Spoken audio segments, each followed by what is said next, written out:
Why is it so confusing about priming? I mean, look, it's not like there isn't much stuff. So, guys, we'll have a look at some priming. Shut up and sit down.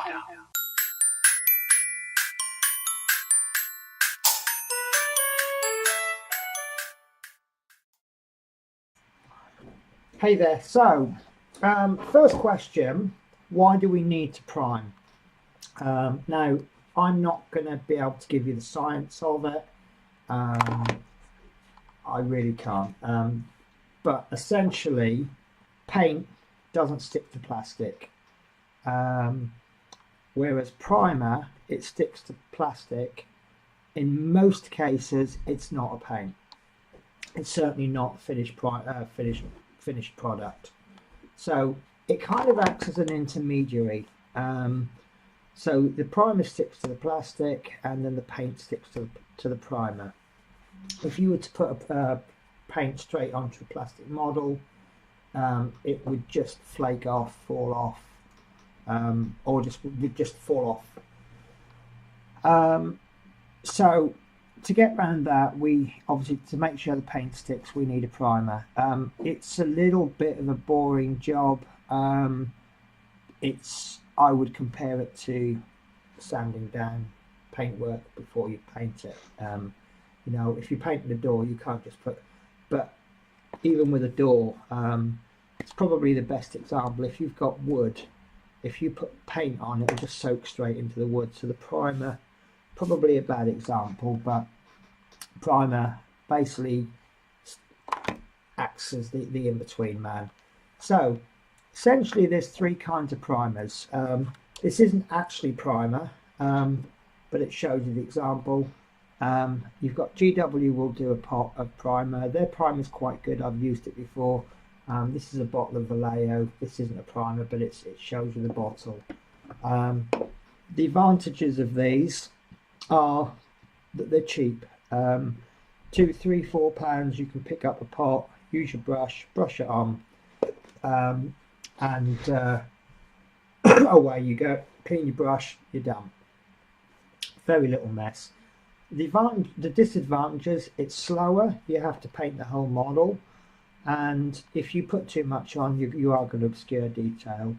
The second kind of primer I'm going to discuss is a spray-on primer. This one's by Citadel. This is Chaos Black. This is obviously a black spray. Quite expensive. I think this was about £10 or £11, so it's approximately 5 times more expensive than the pot. However, the pot tends to be 12mm. This is 400mm. The advantages are it's very, very quick. Psh, done. Get every angle. I find the spray pattern on this is very, very good. It's very wide. The disadvantages are I wouldn't use it indoors because of fumes. If the weather's not good, if it's too hot or too cold, it's not really going to work outside. You tend to find a lot of people who use spray primers, they do a lot of priming in the summertime or the springtime, and they make sure they've got plenty of models primed ready for the winter, because they can't prime in the winter. If you were to hold, you need to get the right distance. Now on this it says hold between 20 and 40 centimeters, that's 8 to 16 inches. If you spray too close, you tend to clog the model up. If you don't spray, if you're too far back, the paint actually dries as it's coming through the air, and you're actually spraying dried paint onto it. It needs to be shaken up. There you go. It says a temperature range of 15 to 25 degrees C. The best way to prime is to actually start spraying before you get to the model and make a pass. So that means you're wasting an awful lot of primer, which is obviously a disadvantage. So as you see, I've discussed an awful lot of science behind this. It can be confusing, it can be off-putting. Took me a long time to start using these because I just got scared of them.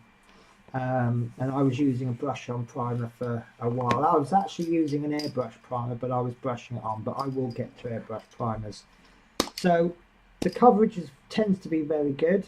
You can buy coloured primers, which obviously saves you painting on the base coat.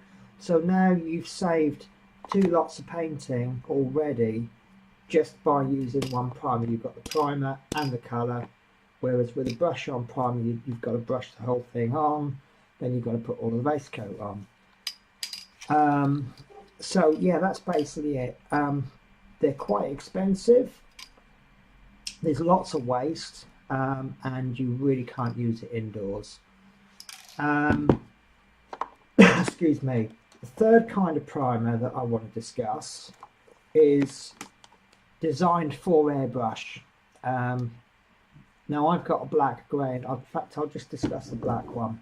This particular one is made by, I always get this wrong, Steinlerez. Yeah, I can't read it. It's airbrush ready. This isn't the cheapest airbrush primer you can buy. It's a little bit more expensive than Vallejo. I personally think it's a bit better and worth the money. And all you do is you just pop some into your airbrush and you spray. You can brush paint with this, brush prime, pop a little bit into your palette, dip, and away you go.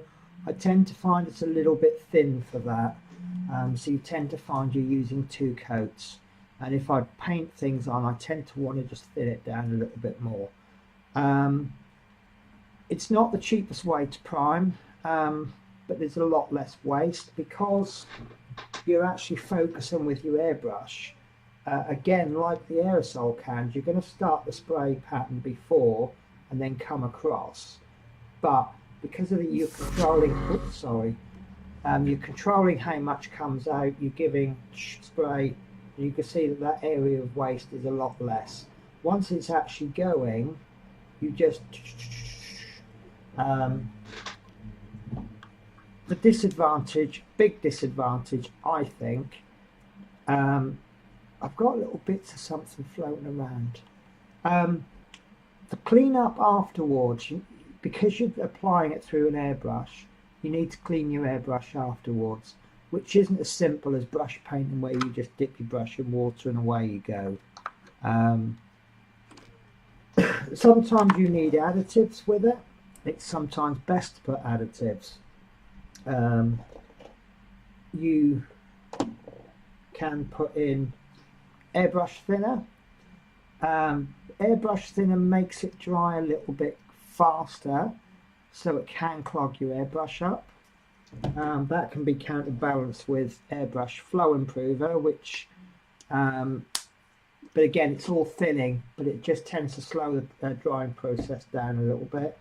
And then of course afterwards you need airbrush cleaner. So that bottle, which was, I think this was about £12, this was roughly the same price. So I needed to buy this and this and this, all for priming, obviously painting as well. I also needed to buy obviously the airbrush and the compressor. So my first attempt at priming is going to cost me £250 for the airbrush and the compressor, £6.20. Let's call it £280. Obviously once you've got the equipment, then you've got the equipment. So what I'm going to do is I'm going to show you some priming. I'm going to use the airbrush primer, and then we can also talk about Zenithal Highlighting.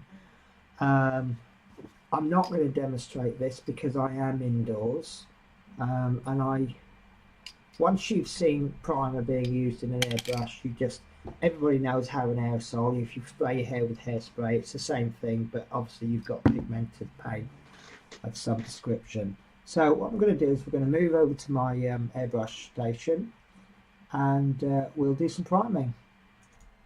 Hey guys, so I'm over at my spray booth. Now normally I would switch this on. I'm not going to in this instance because of the noise. Obviously it's quite noisy, and I think you probably wouldn't be able to hear me over the top of it. What we're going to do is, I'm just going to move, no, I'm not going to move that close to because of the light. Excuse me. So what we're going to do is, I'm just going to go through the booth. This particular booth, this is one that I bought. It's not a cheap one, but at the back there, you see where my finger is, that's a filter. It's got a fan attached to the back which goes out the window, and that, as I switch it on, this fan will suck everything through. So obviously that eliminates fumes. I also have a face mask which I tend to use. I'm not going to use that in this particular instance. With these primers and the length of time I'm going to do it, it's probably not going to be too bad. And what I'm going to do is I'm going to prime these miniatures. These come from Star Wars Imperial Assault. These are 2 Wookiee warriors. This is Chewbacca. And this guy, I cannot remember his name. He actually came with a starter set. He's got a name, but basically he's a Wookiee. So I'm going to pop the glove on, and you don't need to use gloves, but it just saves you getting primer all over your fingers, and just saves a major cleanup later on. I'm not particularly keen on these ones. These are like latex. They're not stretchy ones. They're more plastic than anything.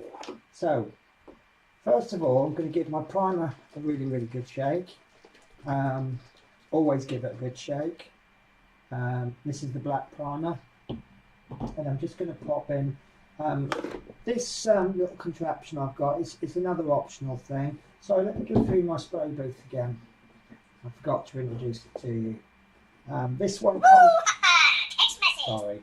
Right, this one comes with a turntable. Turntables are quite handy because you can put things on and then you can turn them as you need them. As you see, it's got a bit mucky. For some reason I didn't realise that straight away, so I tend to just put a piece of kitchen roll over the top. It just protects the turntable. That's not a particularly good one. It's quite stiff. It has got stickers on the bottom, but it doesn't tend to stick down too well. Oh, there we go. That's a lot better. Let's see what comes up again. You can get something like a cake stand or something, but just anything that rotates. This little contraption, I don't know if I'm going to be able to get it in view. That's it's just a spray out pot. When you want to get rid of anything left in your, I mean, this is clean at the moment, but if you got a little bit of primer left over, you just spray it into the pot, and it just says spray it into the air. So, and I tend to use that as a holder now. So what I'm going to do is I tend to go by the philosophy of you can add but you can't take away. So I tend to just pop a few drops in, not too much, just enough that I think I'm going to need. I'm hoping that I'll need a little bit more, but by the time, I mean, I know that there's 4 drops in there, so I can see how far 4 drops takes me, and then I can see, like, for example, if 4 drops only does me 2 models, I'll put 4 drops in for the next 2. So just give it a little test spray, make sure it's working. That's fine, that's coming out on the so what we're going to do is we're just going to spray just to give it a good coverage of primer. Now I'm actually using this on full PSI. I will be doing a tutorial on airbrushes another time, so I'll explain what PSI is. Now you could give this a good blast. If you pull the trigger right back, it will release more primer, and it'll just blast it a little bit more. If you see that that's going on much thicker, I tend to try and be a little bit patient and just apply a little bit at a time. What I tend to do, I'll just go over, just give it a fairly good cover. And there we go. I'll call that one done. I'm going to first pass. And we're just looking to cover the majority of it.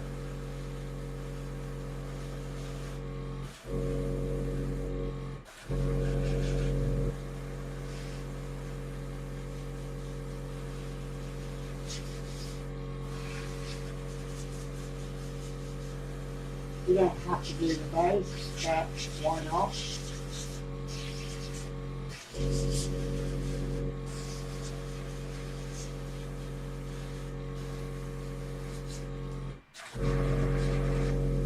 And that's my 4 drop shoes.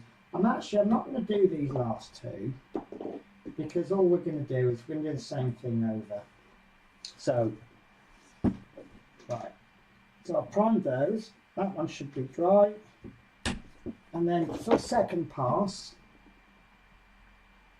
I'm just going to pop a little bit of, well, I'm going to use flow improver because I prefer to use flow improver, but anything just to thin it down a little bit. So it's not going to give such good coverage, but what we're looking to do is just get into those nooks and crannies that we've missed the first time. So give it a good blast, make sure it's working, that's fine.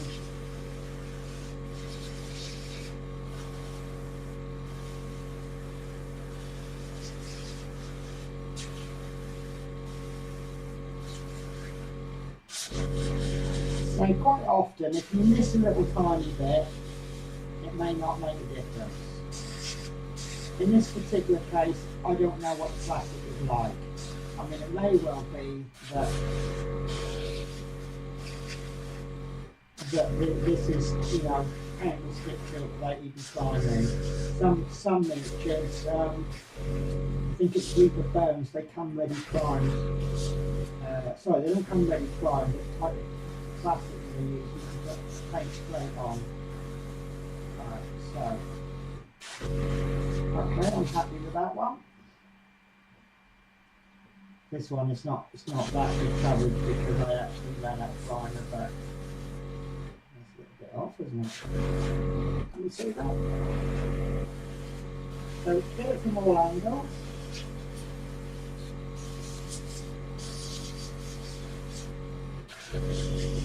Because I'm going to talk about Zenithal Highlighting, I'm just going to bring up now that you notice I'm turning the miniature and I'm turning the airbrush.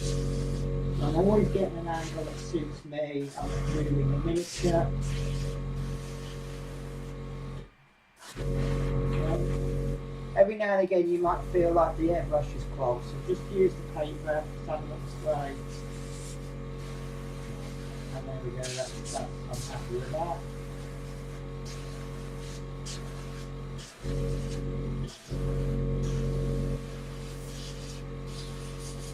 So what we'll do now is, oh there we go, I've missed all the top.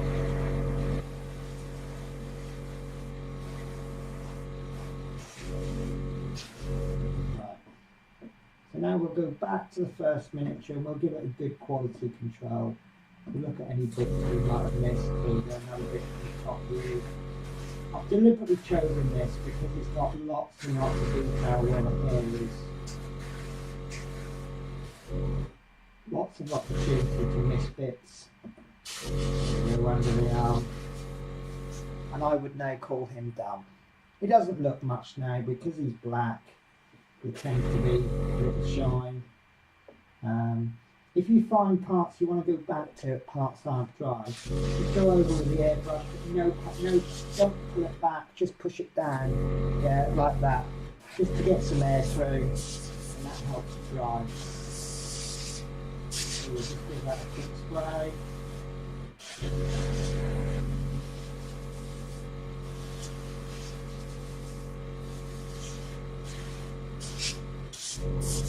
So you can see I've not actually wasted an awful lot of, I mean obviously I've sprayed some onto the kitchen towel, but you can see from generally and my fingers I've not actually wasted too much.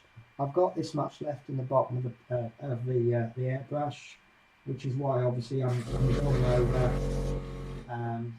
looking for any bits of this. I'll just You see how it's thinner, the coverage isn't quite there, which is obviously why we've gone in to get a good coverage on the first coat.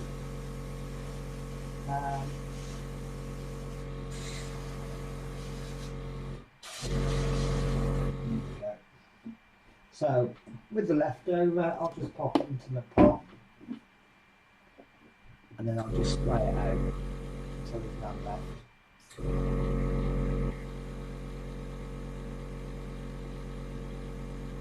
Now, because I'm going to go in with another primer, I'm actually not going to clean that out too much. So if I just find some, you know, I've got so many little pots of stuff now. Right. So all I'm going to do to clean that out, because I'm going to go in with another colour, it's not imperative that it's absolutely clean. So I'm just going to pop a little bit of water in, and I'm just going to spray that out into a pot until that's empty. And I've got a lot more water than I thought. So, and then I'll just give it another little rinse, just pop the finger in there just to get it agitated a bit. That's another good reason for using a kitchen roll. And there we go, right. It's just very quickly cleaned out, and that's fine. So by the time you've done that, you'll probably find that the black primer is dry, which is when I described Zenithal Highlighting.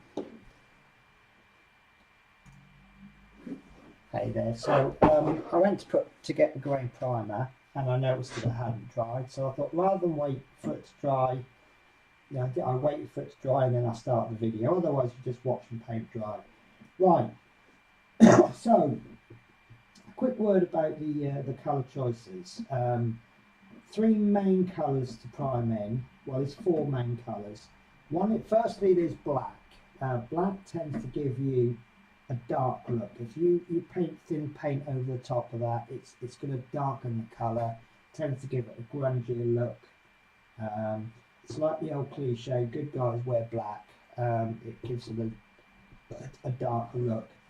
White, on the other hand, makes the colours much more vibrant because they've got white underneath. You know, and if you're not sure what to use, good guys are in white. Grey tends to be an intermediate. It works for just about any colour. You don't get the grunginess, but you don't get the brightness. However, what we're going to do, we're going to Zenithal highlight these. And what that's going to do is, if you look at any colour, the shadows tend to be darker. Any bits that have got direct sunlight on them tend to be a little bit brighter. And we're going to kind of emulate that with primers. So give this a good shake. This is the grey primer. And what we're going to do, whereas with black, we were turning the model, we were turning the airbrush, what we're going to do with the grey is we're going to purely hit it just with a 45-degree angle. So it's going to look something like that. We can turn the model, or we can turn the airbrush, but we always want to maintain a 45-degree angle. So what it's going to do is parts like under there, it's not going to get them because the airbrush isn't going to hit them.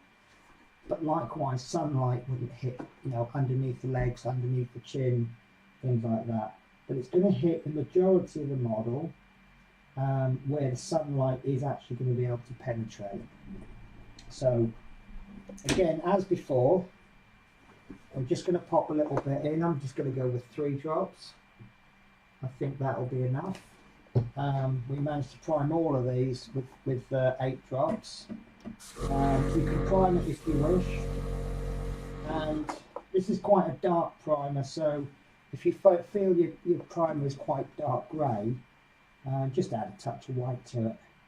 So again, if you've got a bit of touch of black in it, it doesn't really make a difference. So you see I'm hitting this at 45-degree angle, turning the model, or I can turn the airbrush. It doesn't matter where you come from, so long as it's always a 45-degree angle.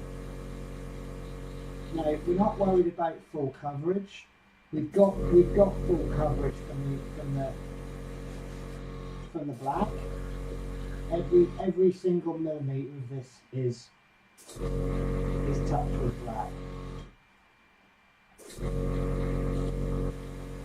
I did get a little bit of a splodge. Oh, sorry, I was doing it away from. So,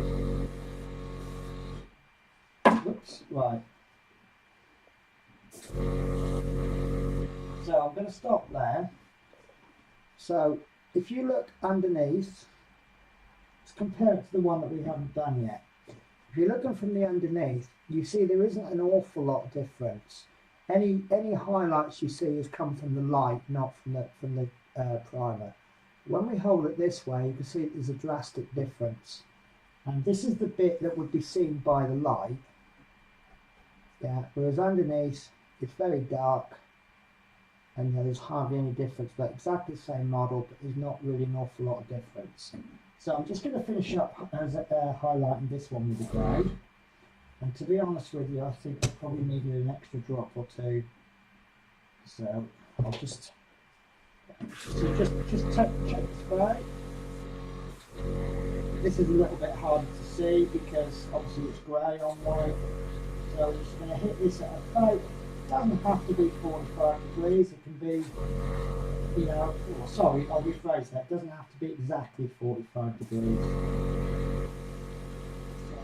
So, and I tend to sort of hit it in about 4 or 5 passes. Find that that'll cover the, this is quite good because he's got a forward pose, there's going to be parts of the front that we're not going to catch. And you see there's parts of the weapon that we did, parts of the weapon that didn't quite get the same amount. So there we go. See his back, because he's lunging forward, the entire back is covered, but on the front we have shadows. So, as before, while they dry, just going to clean out my airbrush. I'm not going to give this a full clean because it doesn't matter, we're putting primer in.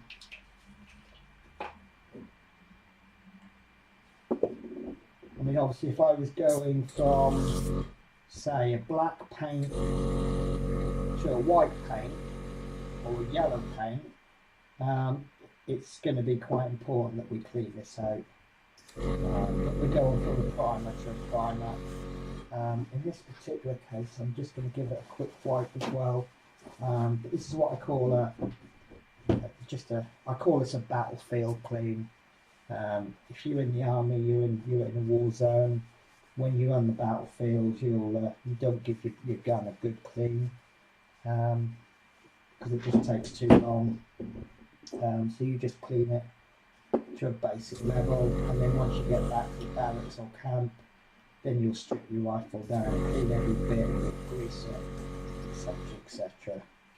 Right, so we're going to move on to the white primer, and what we're going to do with the white primer, whereas before we hit at a 45-degree angle, that kind of angle, this one we're going to hit directly from the top. It's to emulate the sunlight coming from down below. It is going to come out quite stark because it's white. Give it a go, and if you feel it's too stark, you can always just pop in a drop of grey, but it needs to be lighter than the grey. So I'm just going to pop in 2 drops for this one. I think that'll be more than enough.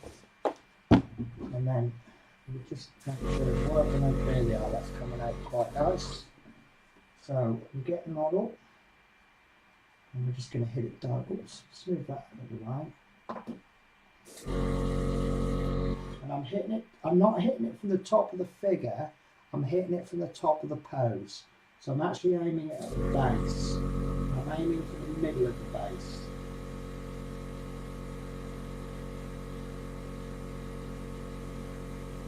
So you can see with the detail, it's not catching all of it, it's still allowing some detail. And it's just caught the very, very top of the weapon, but it's not caught all of the weapon.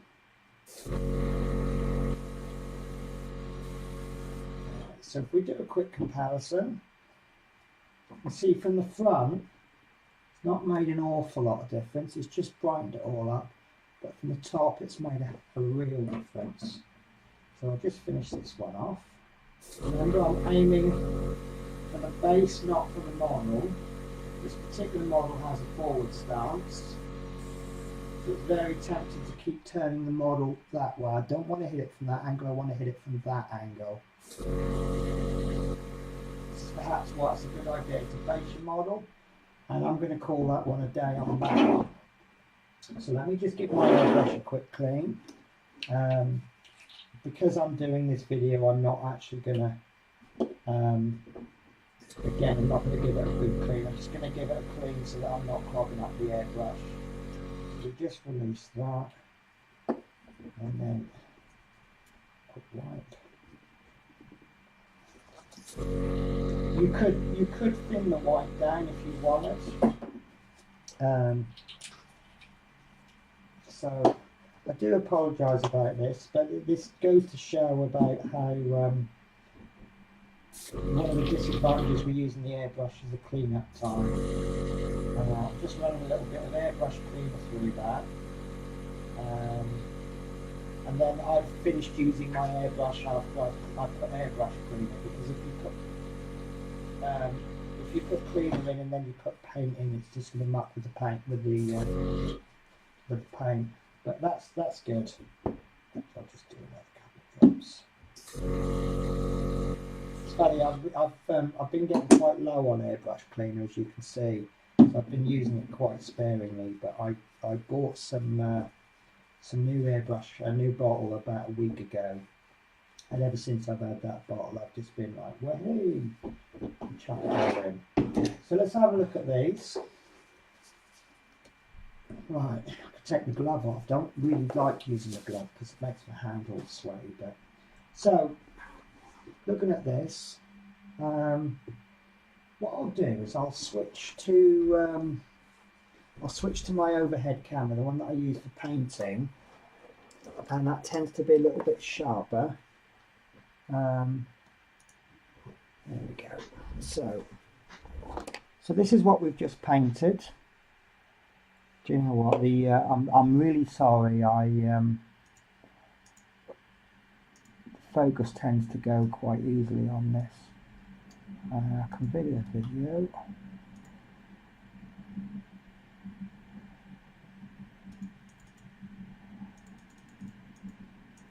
There we go. That's better, isn't it? So, looking at it from the front, you can see it's really, because it's different colours and they've all blended easily. You see that there's no obviousness where one colour starts and one finishes. Because it's caught different parts of the detail, it's really picked up that detail. So you see, this is the original model, and you can see this detail on there, but there you can really see this detail. So at the very least, one of the problems I find is when I'm painting things, I can't see what it's meant to be. For example, let me get a brush. Before you primed this, or even after you primed it black, could you notice this this little piece like an ammo belt going across his chest?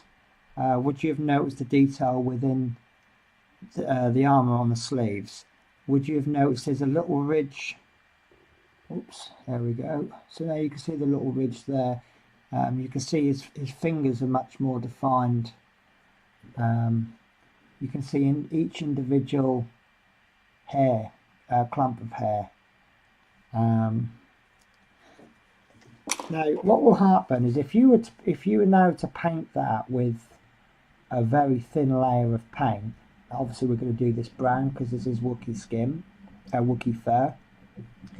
The colour will show through. So the black bit. Let's see if I can show the bottom again. So you go underneath. It's looking very dark.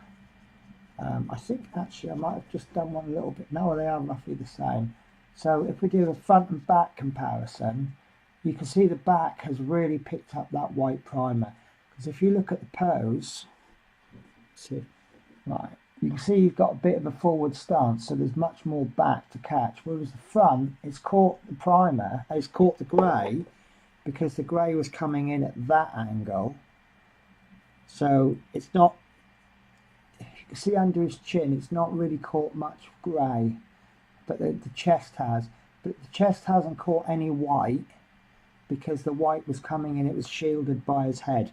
And that's how it would look in, if you imagine that they're fighting at noon, that's kind of what they would look like. It's also, because you've primed it and you've done it different colours, it's showing any marks. So I've got some mould lines there, which I didn't notice before. But what we'll do is I'll do another video and we'll start to paint these. Now, if you were to use something like a Citadel colour, I've just picked this one at random, but it's not a bad paint. If you were to paint that really, really thinly, and the best way to get it thin is to use the airbrush, what you'll find is on the high bits it'll be much lighter.